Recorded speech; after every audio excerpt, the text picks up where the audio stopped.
I'm standing in my kitchen at 6:47 a.m., staring at my phone screen like it might rearrange itself into something that makes sense. The number should read $199,000. Instead, it reads 0.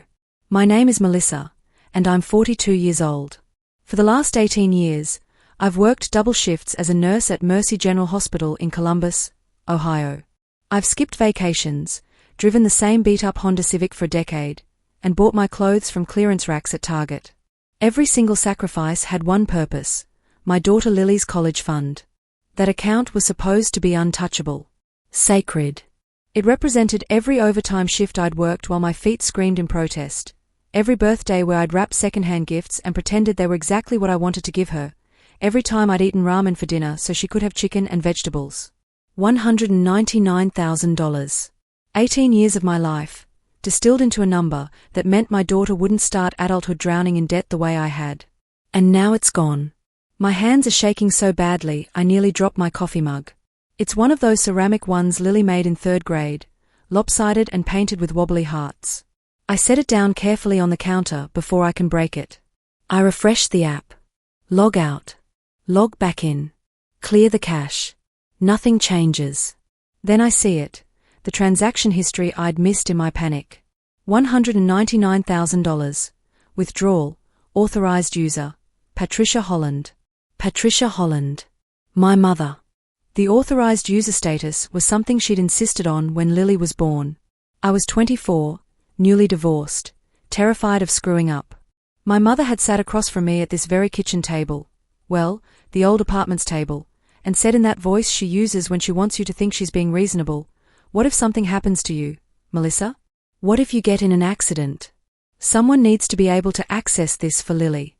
I'm just being practical." I'd been too exhausted and too grateful for her help with babysitting to argue. I'd signed the paperwork making her a joint account holder, thinking it was just a safety measure. A precaution. That was 18 years ago. I haven't thought about that signature in years. The account has just been there, growing slowly and steadily, a quiet promise I made to my daughter that her life would be easier than mine. My chest feels like someone's standing on it. I try to breathe slowly, the way they teach you in nursing school when you're dealing with trauma patients. In through the nose. Out through the mouth. Stay calm. Assess the situation. But I'm not a trauma patient. I'm a mother whose entire life's work just vanished. I grab my keys off the counter. They're hanging on the little hook shaped like a sunflower that Lily bought me for Mother's Day 3 years ago, and I'm moving toward the door before I fully decided what I'm doing. I'm going to my mother's house. I don't call first. I don't text. I just drive, and I don't remember a single turn I take to get there. My mother lives in a pristine colonial house in Upper Arlington, one of the nicer suburbs on the northwest side of Columbus. It's the house I grew up in, the one my father's insurance business paid for back when things were good between them. White siding, black shutters, a front porch with hanging baskets of geraniums that she tends to obsessively. I pull into the driveway behind her silver Lexus, a car that's never seen the inside of a mechanic's garage because she trades it in every 3 years for a new one. My Civic looks pathetic next to it. The passenger side mirror is held on with duct tape. I sit there for 30 seconds, trying to get my breathing under control. My face in the rearview mirror looks ghostly. I haven't slept properly in months. Nursing schedules will do that to you, but right now I look like I've aged 5 years overnight. When I finally get out of the car, my legs feel unsteady. I walk up the stone pathway, past the perfectly mulched flower beds, and ring the doorbell. She takes her time answering. When the door finally opens, my mother is standing there in yoga pants and a cashmere sweater, a mug of coffee in her hand. Her hair is professionally colored, ash blonde without a hint of gray, blown out in soft waves. She's 63 and could pass for 50. "Melissa," she says, eyebrows raising slightly. "It's early. Is everything all right?" I don't waste time with pleasantries. Where is Lily's college money? For a fraction of a second, something flickers across her face. Surprise, maybe, or calculation, but then her expression smooths into something that makes my blood run cold. She laughs. It's not a nervous laugh or an uncomfortable laugh. It's genuine amusement, like I've just told her the punchline to a joke she's been waiting for. "Oh, that," she says, waving her free hand dismissively. "Thanks for funding your sister's wedding."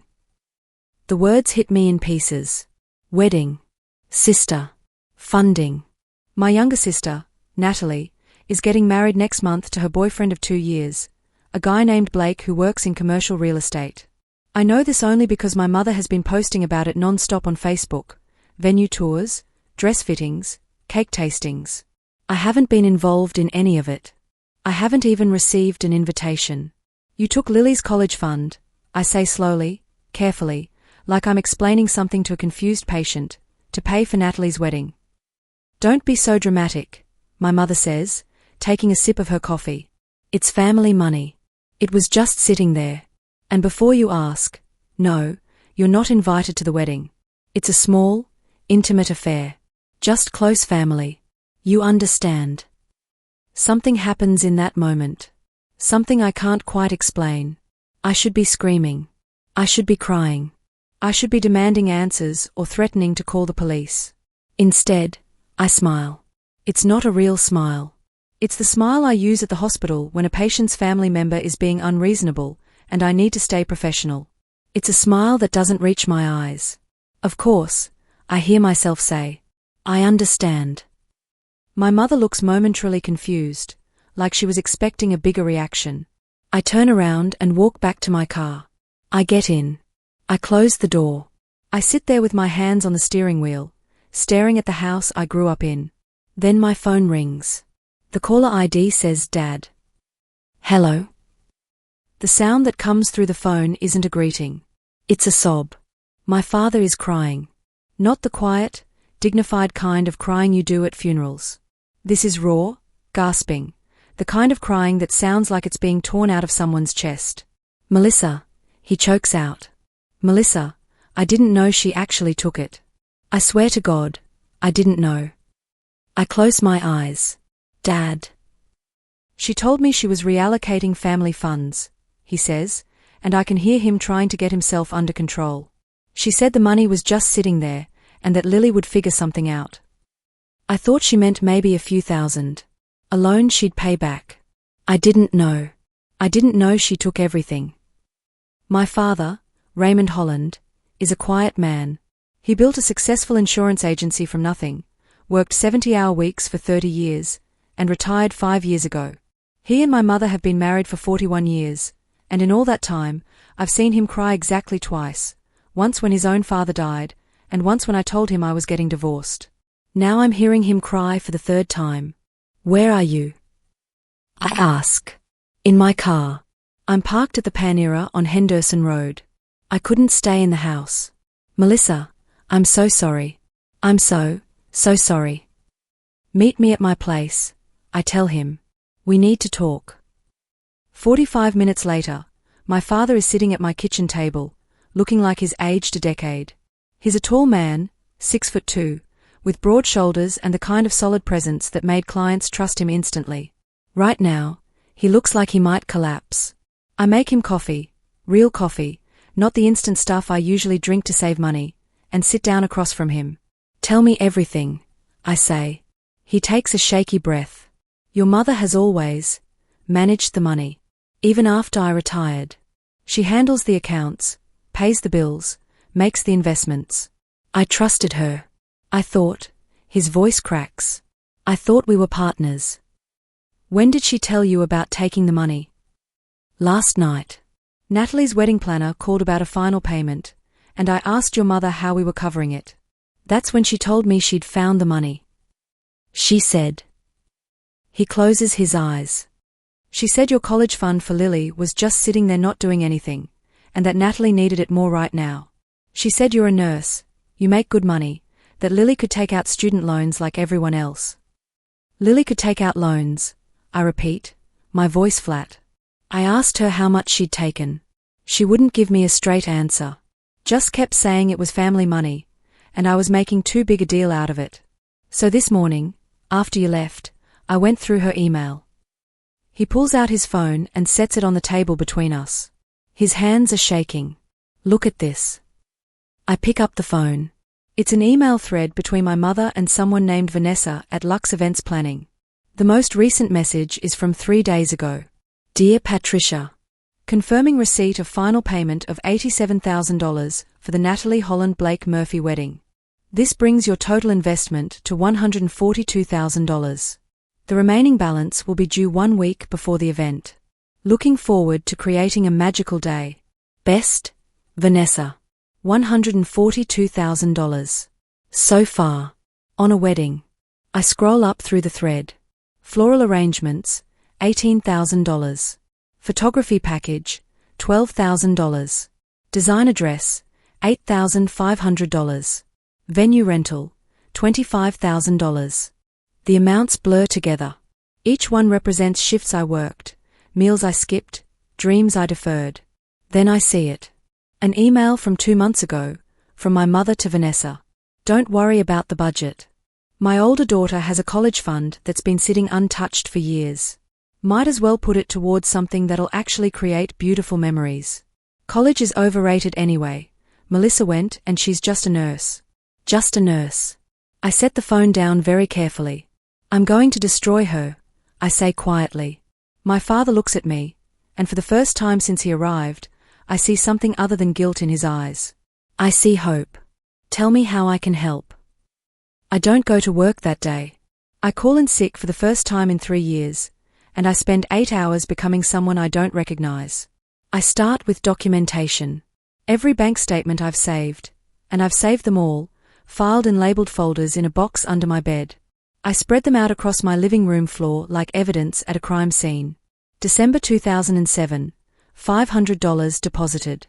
Christmas bonus from my first nursing job at Riverside Methodist. March 2008, $850. Tax refund. July 2010, $1,200. Double shifts during a nursing shortage. On and on and on. 18 years of deposits, each one with a little note I'd written in the margin. Extra shift, sold old textbooks, birthday money from Dad. I'd documented everything, never imagining I'd need it as evidence. By the time I'm done, I have a timeline that shows exactly how that $199,000 was built. Every single dollar traced back to me. My labor. My sacrifice. My money. At 2 p.m., I drive to Fifth Third Bank on Broad Street and request copies of every transaction related to the account. The banker, a young woman named Ashley with sympathetic eyes, seems to sense something is wrong. Is there anything else I can help you with? She asks carefully. Yes, I say. I need the name of a good lawyer. She slides a business card across the desk. My mom used him for her divorce. His, Thorough. The name on the card reads, Lawrence Fitzpatrick, attorney at law. Family and financial litigation. I call him from the parking lot. His secretary can fit me in tomorrow at 10 a.m. I take the appointment. That evening, after Lily gets home from her job at the coffee shop in German Village, I tell her the truth.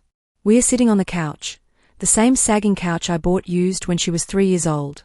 She's 18 now, graduating in 2 weeks, with acceptance letters to 3 universities. Ohio State was her first choice. She's been planning to major in environmental science. Lily, I say, I need to tell you something about your college fund. She looks up from her phone, smiling. Did we hit $200,000? That would be so cool. My heart cracks. No, sweetie. The account, it's empty. Her smile fades. What? Grandma Patricia took the money. All of it. She used it to pay for Aunt Natalie's wedding. For a long moment, Lily just stares at me. Then she whispers, all of it. All of it. She doesn't cry. She doesn't yell. She just sits there, processing, her face going through a series of micro-expressions: confusion, disbelief, hurt, anger. Finally, she says, Grandma took my college money to pay for a wedding I'm not even invited to. And something in me that I've been holding together finally breaks. I pull her into my arms and we sit there, mother and daughter, holding on to each other while the world we thought we knew rearranges itself into something uglier. I'm going to fix this, I tell her. I promise you, I'm going to fix this. She pulls back and looks at me with eyes that suddenly seem older. How? I'm going to fight. Lawrence Fitzpatrick's office is in a renovated Victorian house in Clintonville, all hardwood floors and built-in bookshelves. He's a man in his late 50s with silver hair and the kind of calm, measured demeanor that probably costs $400 an hour. It does, actually. That's his consultation fee. I bring everything: the bank statements, the emails my father forwarded me, the timeline I created, and a typed statement of facts that I stayed up until 2 a.m. writing. Fitzpatrick reads through it all without speaking. When he finally looks up, he says, "This is one of the clearest cases of financial exploitation I've seen in 20 years of practice. Can I get the money back?" "Yes." "Will it be fast or easy?" "No." He leans back in his chair. "Your mother was a joint account holder, which means legally, she had the right to access the funds. However, there are several factors that work in your favor." He ticks them off on his fingers. 1. You can prove sole contribution. Every deposit came from you, which establishes that while she had access, the funds were not hers to use. 2. The stated purpose of the account was for your daughter's education. That creates a constructive trust, a legal concept that says even if someone has legal access to funds, they hold them in trust for a specific purpose. 3. You have written evidence, these emails, where your mother acknowledges taking the money and the purpose she used it for. 4. Your daughter is 18. She's a legal adult who is the intended beneficiary of these funds. She can be a co-plaintiff. What do we do first? We file a civil suit for constructive fraud and unjust enrichment. We'll seek full restitution of the $199,000 plus legal fees and damages. I'll also file for a temporary restraining order preventing your mother from dissipating any more assets until this is resolved. He pauses. "I need to be honest with you, Melissa. This is going to get ugly. Family litigation always does. Your mother will likely hire her own attorney, and they'll argue that as a joint account holder, she did nothing wrong. They'll try to paint you as vindictive or ungrateful. They'll bring up every family conflict, every argument, every imperfection. Are you prepared for that?" I think about Lily's face when I told her the money was gone. I think about 18 years of sacrifice reduced to zero in a single transaction. "Yes," I say. "I'm prepared." "There's something else," Fitzpatrick says. "The wedding is in 3 weeks. If we move quickly, we can potentially freeze some of the funds before final payments are made to vendors. But that would mean... It would mean disrupting the wedding." "Yes." I should feel guilty. I should feel conflicted. This is my sister's wedding. My mother has probably been planning it for months, posting pictures on social media, sending out invitations to everyone she wants to impress. But then I remember, just a nurse. "Do it," I say. The next 2 weeks are a blur of paperwork, depositions, and increasingly frantic phone calls from family members I haven't heard from in years. The restraining order goes through. My mother's accounts are frozen pending the outcome of the suit. The wedding planner, Vanessa, receives notice that she may not receive final payment. And then, 5 days before the wedding, my mother calls me for the first time since this started. "Melissa," she says, her voice tight with fury, "you need to drop this lawsuit right now." "No. You're going to ruin your sister's wedding. Is that what you want? To be the bitter, jealous older sister who can't stand to see Natalie happy?" "You stole $199,000 from your granddaughter," I say calmly. "That's what this is about. It's family money. It's my money. I earned every dollar. And you took it without asking." There's a long silence. Then, "If you drop the suit, I'll pay you back. Over time. We can work out a payment plan." "No, Melissa. You had 18 years to ask me if you could borrow money for Natalie's wedding. You had 18 years to have a conversation about family finances. Instead, you stole from my daughter and laughed in my face. We are going to court." She hangs up. 2 days later, I receive a text from Natalie. "I can't believe you're doing this. Mom was just trying to help me. You're ruining my life." I don't respond. Then, the day before the wedding, something unexpected happens. My father files for divorce. The ceremony is at the Brookside Golf and Country Club in Worthington, an elegant venue with a stone terrace overlooking manicured grounds. According to the invitation that I definitely did not receive, but that my father forwarded to me, the ceremony starts at 4 p.m. I arrive at 3:45 p.m. I'm wearing a simple navy dress from Nordstrom Rack, the nicest thing I own, and minimal jewelry. My father is with me, dressed in the same suit he wore to his retirement party. Neither of us was invited, but we are both on the original guest list that the venue has on file, which means security can't technically turn us away. The lobby is full of people I recognize from my childhood, my mother's book club friends, cousins I haven't seen in years, business associates from my father's old firm. They stare at us like we are ghosts. My mother, standing near the entrance to the terrace in a champagne-colored mother-of-the-bride dress, sees us and goes pale.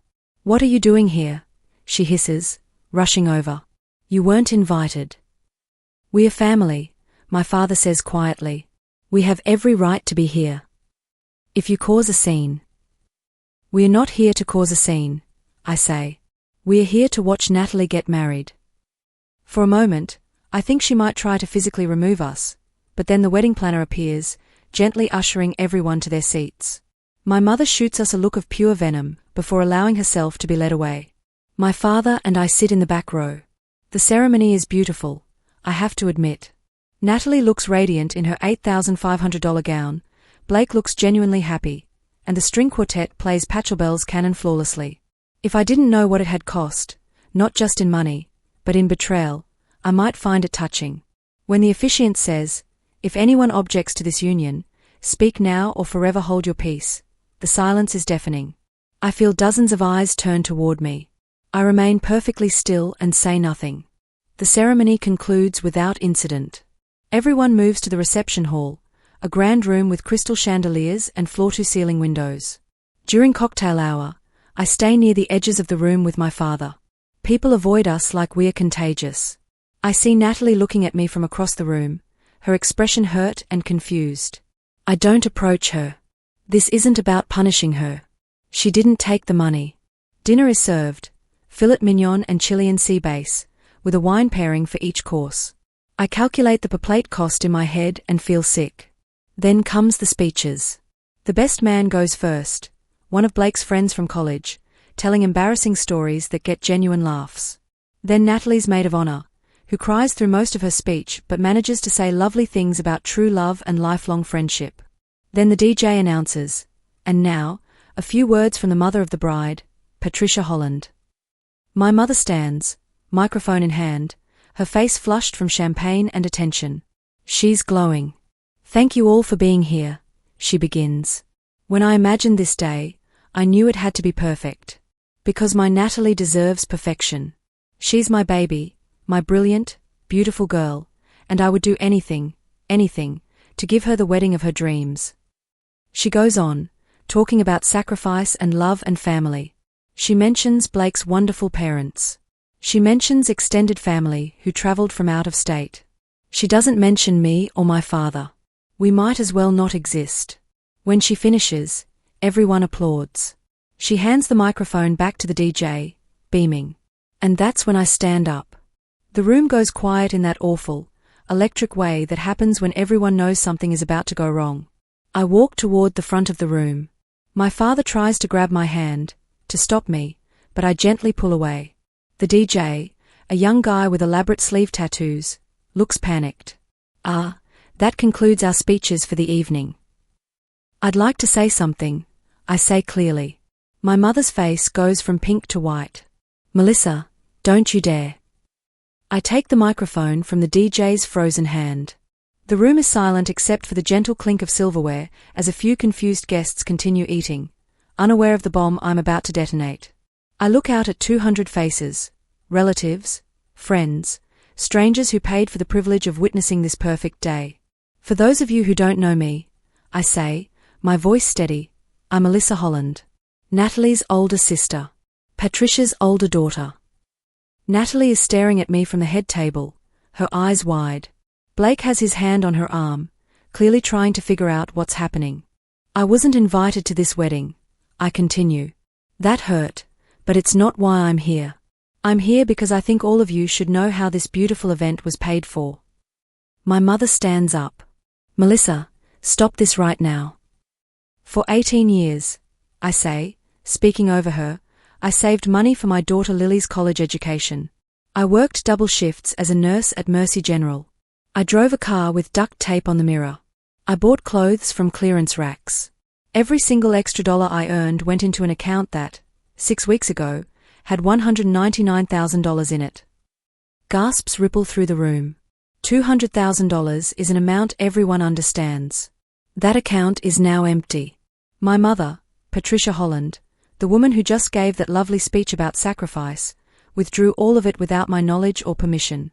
She used my daughter's college fund to pay for this wedding. The gasps turn to murmurs. People are looking at my mother, at Natalie, at each other. Natalie stands up, her face stricken. Mom, is this true? My mother's face is crimson now, her hands clenched at her sides. It's not that simple. It actually is, I say. I reach into my purse, a small clutch I borrowed from a coworker, and pull out a folded piece of paper. This is an email my mother sent to the wedding planner 2 months ago. I'm going to read part of it. I unfold the paper, though I've memorized every word. Don't worry about the budget. My older daughter has a college fund that's been sitting untouched for years. Might as well put it towards something that'll actually create beautiful memories. College is overrated anyway. Melissa went and she's just a nurse. The room erupts. People are talking over each other, shocked voices filling the space. My father stands up and says, loudly enough for everyone to hear, everything Melissa just said is true. I didn't know about the theft until it was done. That money was stolen from my granddaughter. Natalie is crying now. She turns to my mother and says, voice breaking, you told me Dad paid for all this. You told me it was savings from his business. It is family money, my mother starts, but Blake interrupts her. Did you steal from your granddaughter to pay for our wedding? He asks, his voice hard. My mother opens her mouth, closes it, then says the words that will define her forever. She can just take out loans like everyone else. The room goes completely silent. Then Natalie says, get out. My mother looks at her, confused. What? Get out of my wedding, Natalie says, tears streaming down her face. You lied to me. You made me part of something horrible. Get out. Natalie, sweetheart. Get out. For a moment, my mother just stands there, surrounded by the perfect wedding she stole a future to create. Then, slowly, she picks up her clutch and walks out of the room. The crowd parts for her like she's radioactive. I hand the microphone back to the DJ and return to my father. We leave together, walking out into the cool Ohio evening. We don't speak until we are in the parking lot. That was... My father starts, then laughs, a real laugh, the first I've heard from him in weeks. That was incredible. I shouldn't have done it, I say, but I don't feel guilty. I feel lighter. Yes, you should have. 3 weeks later, I'm sitting in Fitzpatrick's office again. Your mother's attorney has proposed a settlement, he says. Full restitution of $199,000 plus legal fees, to be paid within 90 days. In exchange, you drop the lawsuit. Can she actually pay that? She's liquidating some investments and taking a loan against the house. Your father's divorce is proceeding, and he's made it clear he won't help her cover this. So yes, she can pay it. I think about refusing, about taking her to court, putting her on the stand, making her publicly admit what she did. But then I think about Lily, who starts at Ohio State in 3 months. I'll take the settlement, I say. But I want the money in an account with only my name on it. Not joint. Not with any authorized users. Just me. Done. 60 days later, I watch the balance in the new account tick up to $199,000. Then $201,000. Then $205,000. The legal fees settlement puts it over the original amount. I sit in my car in the bank parking lot and cry. 4 months later, I stand with Lily on the Oval at Ohio State University. It's move-in day, and the campus is chaos. Freshmen everywhere, parents looking lost, orientation leaders in red t-shirts directing traffic. Lily's dorm room is in Morrison Tower, a high-rise on the south side of campus. It's small but bright, with a view of the football stadium. This is real, she says, looking around. I'm actually here. You're actually here, I echo. She hugs me tightly. Thank you, Mom. For everything. For fighting. Always, I tell her. After I help her unpack, after I meet her roommate and take approximately 1,000 pictures, I drive home to my quiet apartment in Columbus. My phone buzzes with a text from my father. Divorce finalized today. How you doing? I text back. Good. Really good. I haven't spoken to my mother since the wedding. She tried to call a few times in the weeks after, but I never answered. Eventually, she stopped trying. Natalie reached out once, a long email apologizing for not knowing, for not questioning where the money came from. She and Blake postponed their honeymoon to set up a payment plan to pay me back for what was spent on the wedding, even though legally, they didn't have to. I told her it wasn't necessary, but she insisted. $30,000 over 3 years, she wrote. It's the least we can do. I'm not holding my breath, but the gesture mattered. My relationship with my mother will probably never recover. She tells people I'm vindictive, ungrateful, that I ruined her life over money. But I know the truth. I didn't ruin anything. I stopped letting her ruin us. And if protecting my daughter meant standing up to my mother, exposing the theft at my sister's wedding, and spending months in legal hell, then I would make that choice again. Every single time. Because Lily is at Ohio State now, studying environmental science, with a future that isn't buried in debt. And that $199,000 sitting in an account with only my name on it? That's not just money anymore. That's proof that I kept my promise. That's proof that some things are worth fighting for. That's proof that I didn't break.